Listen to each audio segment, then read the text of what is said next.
Welcome back to the Opening Contest Podcast, episode 3. We got the returning Reed Cooper. Today, my friend, we're going to be talking about the bookings that took place in 1DP. We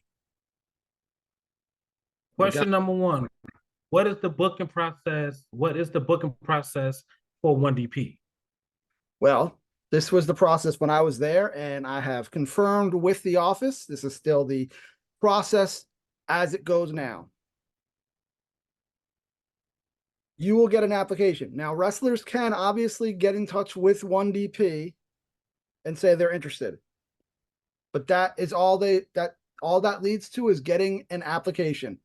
They must put an application in, it'll get processed, put into a system, and evaluated by writers, the office, and talent relations.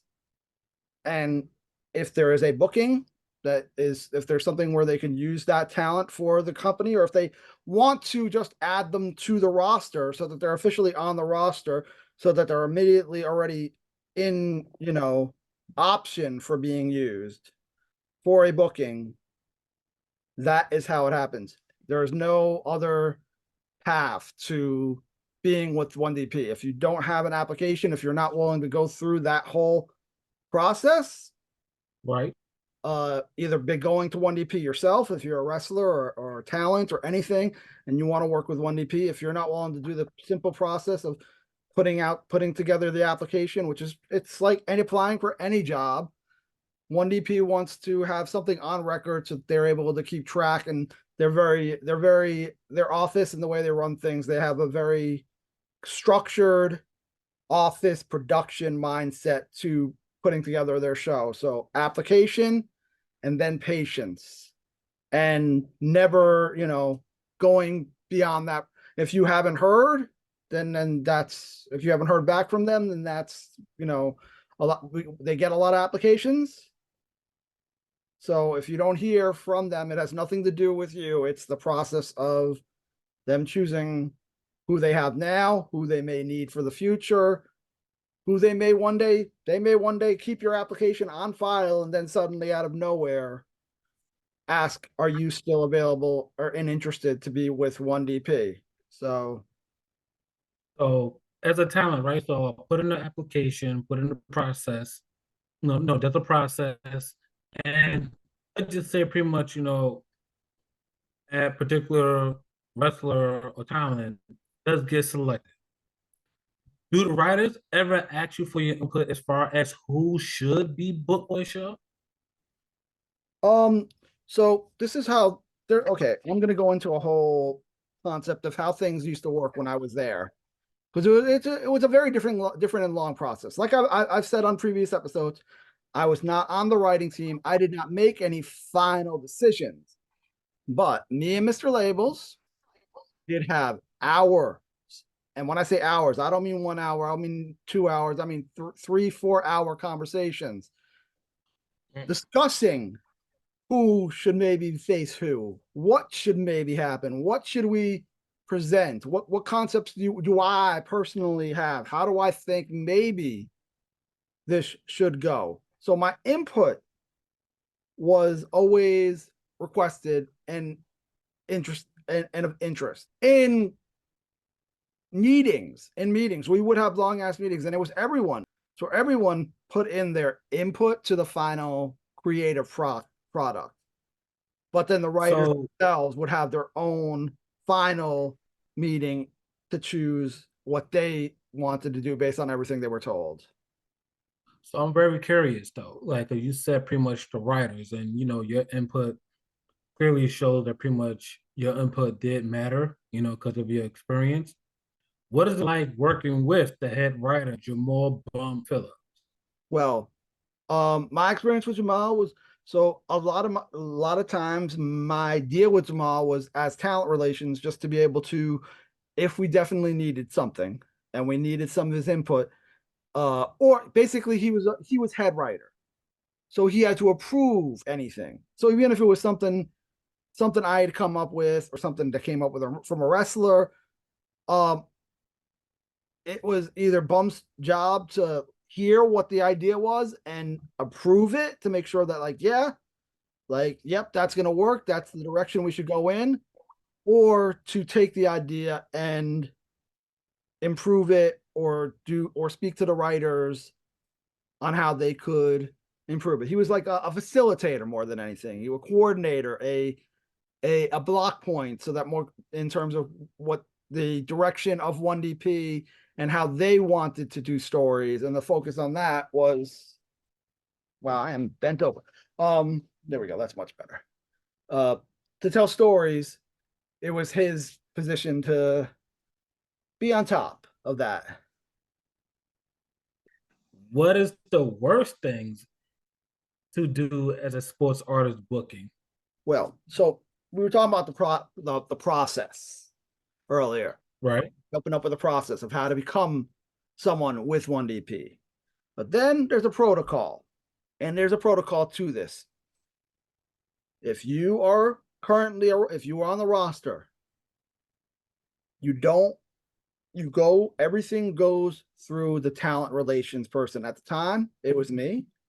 The 1DP cars, its current talent relations person. I don't have a personal relationship with them, but that is who they go through. If you get employed, that should be your contact point, and that is always your contact point. You don't reach out to Mr. Labels. You don't reach out to Atiba Morales.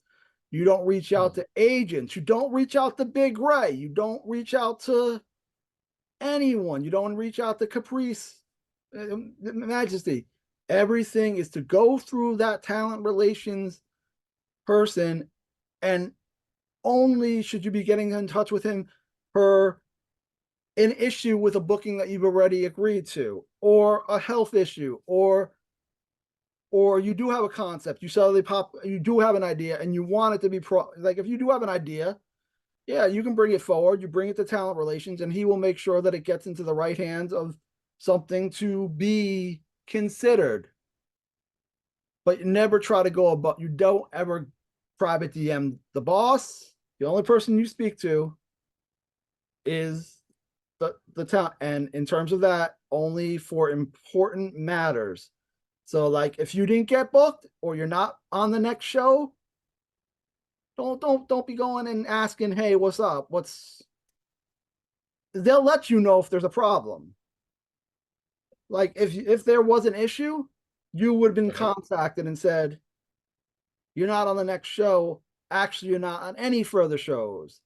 If you're not contacted to be on a show, don't think it's because there's a problem. Have there ever been any sports artists booked for a show and pulled a no-show? Well, now, see, that's a totally different story altogether. We had not one, but two major no-shows on a booked talents. Bobby Wayward and I always forget his name. Big Dust and the guy he manages.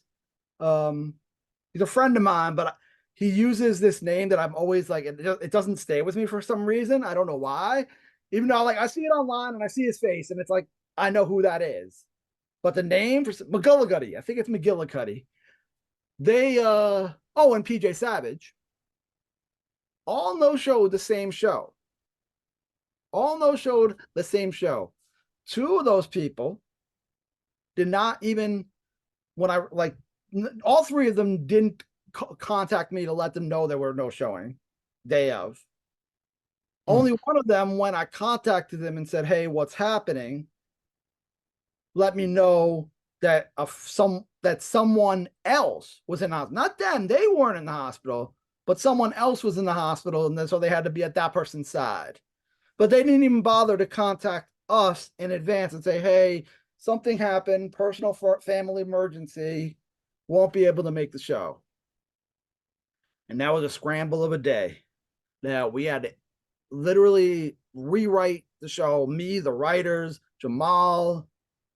This is where one of those few times when, because of the situation, Mr. Labels actually made himself available on the day of the show, because it was a tournament.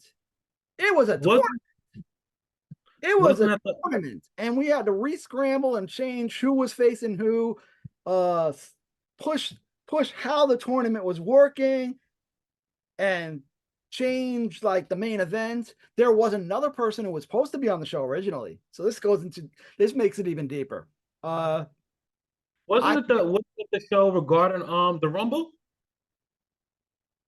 The Rumble got re-scrambled. Yes, the Rumble itself was also Okay, restructured. okay. So That not not The Rumble itself got yeah, I remember restructured.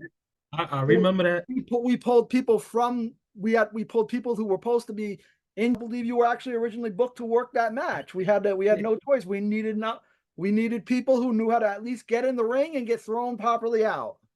So Yep. um and that became that, like, in terms of biggest changes, like that was, it was more than like that. Like, we're going to go into a booking story here. I did not handle the booking for KC Navarro. That was handled by Mr. Labels, but I was handling a lot of particulars to that booking. So on that show originally, KC had also arranged, he got a better pay rate. He wanted to be paid twice for being in a tournament, for being in more than one match.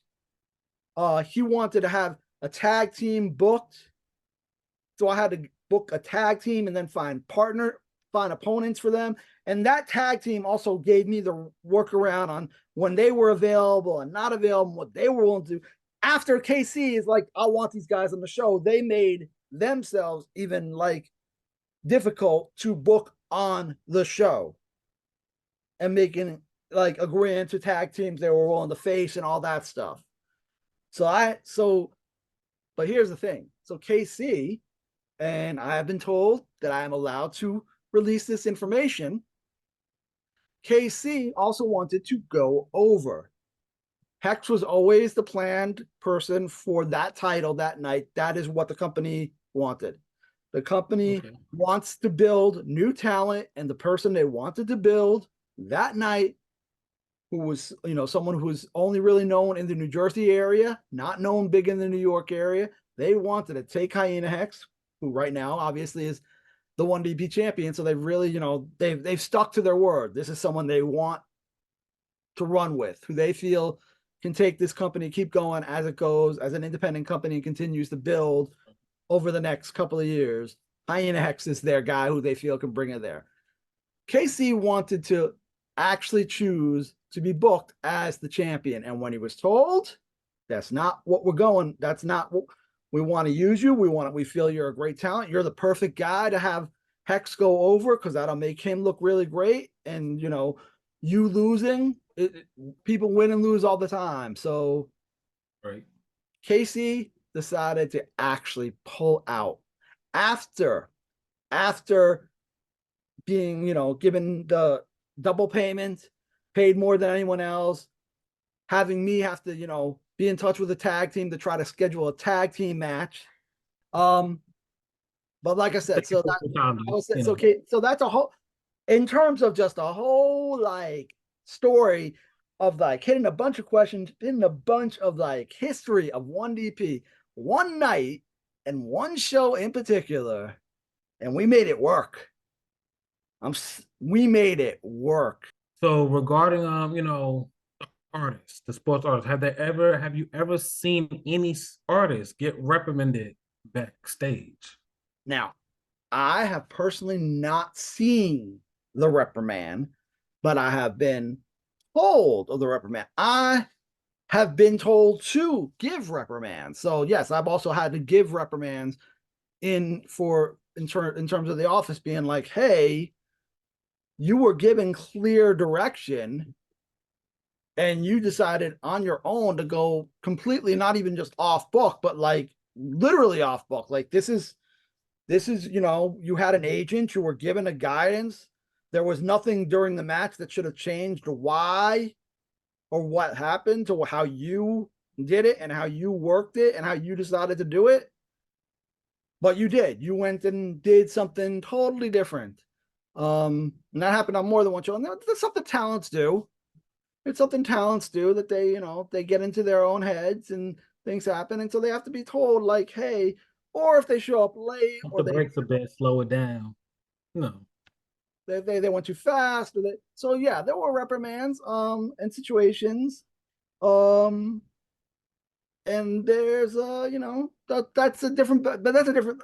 Luckily, 1DP is a lot of control. In that we have been able to also have talents, or found out that talents were going to be very difficult before they even had to be part of a full-on show. There are talents, some I will not name, uh, who don't have patience, who lacked a lot of patience. I was telling you about before, the process and the protocol.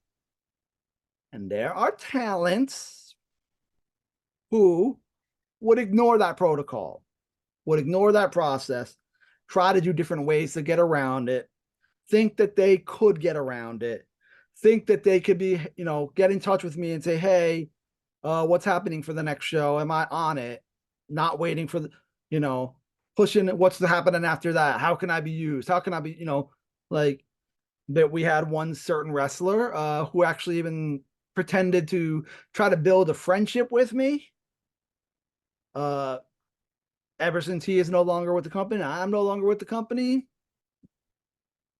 He doesn't even attempt. He would randomly call me like, "Hey, what's going on? What's up? Hey, how's life?" Trying to like create like a rapport on a personal basis, thinking that will lead to him being able to make sure that he's booked on the show or getting a position on the show.